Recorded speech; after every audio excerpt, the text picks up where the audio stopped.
भारत भी अगर कमजोर होता ना, तो जैसे रूस यूक्रेन में कर रहा है, ये चीन जो है वो वही कोशिश करता, लेकिन आज वो वहां बढ़ नहीं पा रहा, रुका हुआ है, क्योंकि भारत की फौज आंख से आंख मिलाकर खड़ी है वहां पर।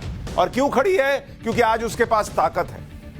भारत की ताकत देखिए जो बीते 7 साल में बढ़ी।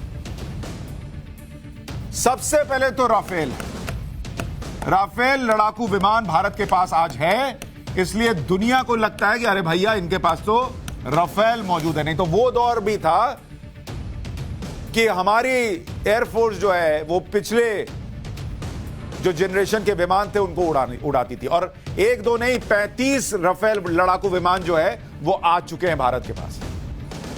इसके बाद S-400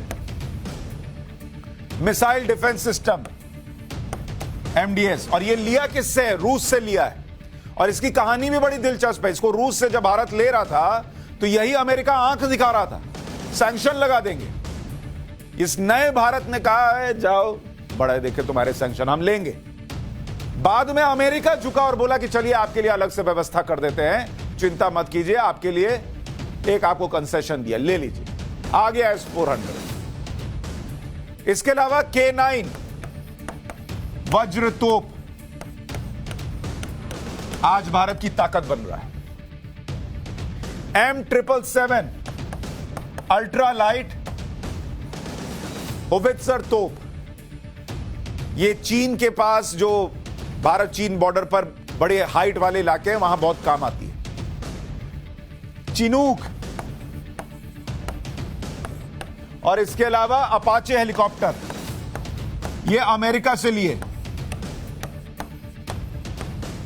ये सारे अटैक हेलीकॉप्टर हैं। ये भारत की ताकत बनी है बीते 7 साल में। नहीं बनी होती ना तो आज चीन सोच रहा होता कि कब मैं भी घुस जाऊं और हथिया लूं। P-8I, ये नेवी का सर्विलांस एयरक्राफ्ट सिस्टम है। पहला स्वदेशी aircraft carrier INS Vikrant, AK-203 assault rifle, अमेरिकी 6 सौर असॉल्ट राइफल, यह आज भारत की ताकत है। वो पुराने जमाने वाले हथियार नहीं है अब हमारे सैनिकों के पास। लाइट मशीन गन NG7 यह इस्तेमाल होता है। ताकत है भाई। तब दुनिया सोच रही है कि अरे भैया इनकी तरफ बढ़ना है, नहीं बढ़ना है, और दुनिया कह रही है, यूक्रेन भी कह रहा है ना भाई, यूक्रेन जो है वो देश है जो भारत के साथ खड़ा नहीं होता था जब भारत को जरूरत थी। आज भारत की तरफ कह रहा है कि मोदी जी बचा लेंगे तो ही कुछ हो सकता है। क्यों? क्योंकि यह ताकत दिखती है। दूसरी बड़ी ताकत भारत की अर्थव्यवस्था है। भारत का बड़ा मार्केट है। दुनिया को पता है कि अगर अपना घर चलाना है तो इनकी जरूरत पड़ेगी। तो भारत जो मजबूत हुआ उसकी वजह से आज भारत की वो हालत नहीं होगी, या नहीं है, ना होगी जो यूक्रेन झेल रहा है, क्योंकि दुनिया जो है ताकत वाले के सामने ही सर झुकाती है। इसके अलावा चीन के विरोध के बावजूद बॉर्डर एरिया में इंफ्रास्ट्रक्चर तैयार कर रहा है भारत। पिछले साल जून में ही 240 करोड़ की लागत से LAC एरिया में 63 ब्रिज तैयार किए गए। बॉर्डर रोड्स ऑर्गेनाइजेशन के काम में तेजी आए, इसके लिए खरीद क्षमता को 7.5 करोड़ रुपए से बढ़ाकर 100 करोड़ रुपए कर दिया गया। BRO घरेलू और विदेशी दोनों प्रकार की खरीद भी कर सकती है, यह उसको सुविधा दी गई।